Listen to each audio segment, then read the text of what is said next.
ఒక డాక్టర్ ఒక సర్జరీ చేస్తే ఒక్క ప్రాణమే కాపాడగలుగుతాడు, రైట్? అదే డ్రైవర్ తెలుసుకుంటే 40 ప్రాణాలు కాపాడగలుగుతాడు. బెస్ట్ ఎగ్జాంపుల్ రీసెంట్ గా జరిగిన ఖమ్మంలో ఒక జేసీపీ డ్రైవర్, మీరు వినే ఉంటారు వీడియో. ఫ్లడ్స్ లో స్ట్రక్ అయిపోయి జనాలు ఆ ఫ్లైఓవర్ మీద స్ట్రక్ అయిపోతే పోలీస్ డిపార్ట్మెంట్ ఏం చేయలేకపోయింది. గవర్నమెంట్ కష్టపడి ఎన్నో తీసుకొచ్చారు, ఫైర్ స్టేషన్ ఫైర్ ఇంజన్ వాళ్ళు వెళ్ళారు, కాపాడలేకపోయారు, హోప్స్ వదిలేశారు.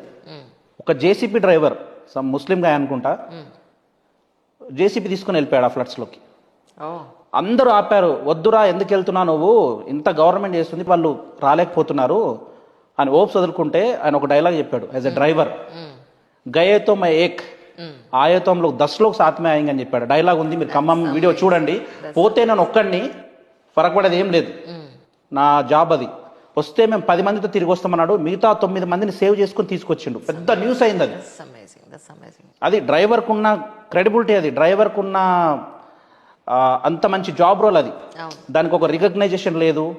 జస్ట్ డ్రైవర్ అంటే ఏదో జాబ్ చేయడం. ఒక ఫార్మర్, ఒక డ్రైవర్, ఒక సోల్జర్, వీళ్ళంతా ఒక కేటగిరీ సంబంధించిన వాళ్ళండి. వాళ్ళ జాబ్ వాళ్ళు చేసుకుంటూ మిగతా వాళ్ళని చాలా సేవ్ చేయొచ్చు.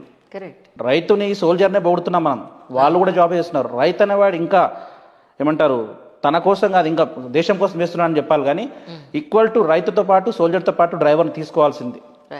ఎందుకంటే వాళ్ళ పని వాళ్ళు కరెక్ట్గా చేస్తే వీళ్ళకి వచ్చిన రికగ్నైజేషన్ వీళ్ళ డ్రైవర్లకు వస్తుంది.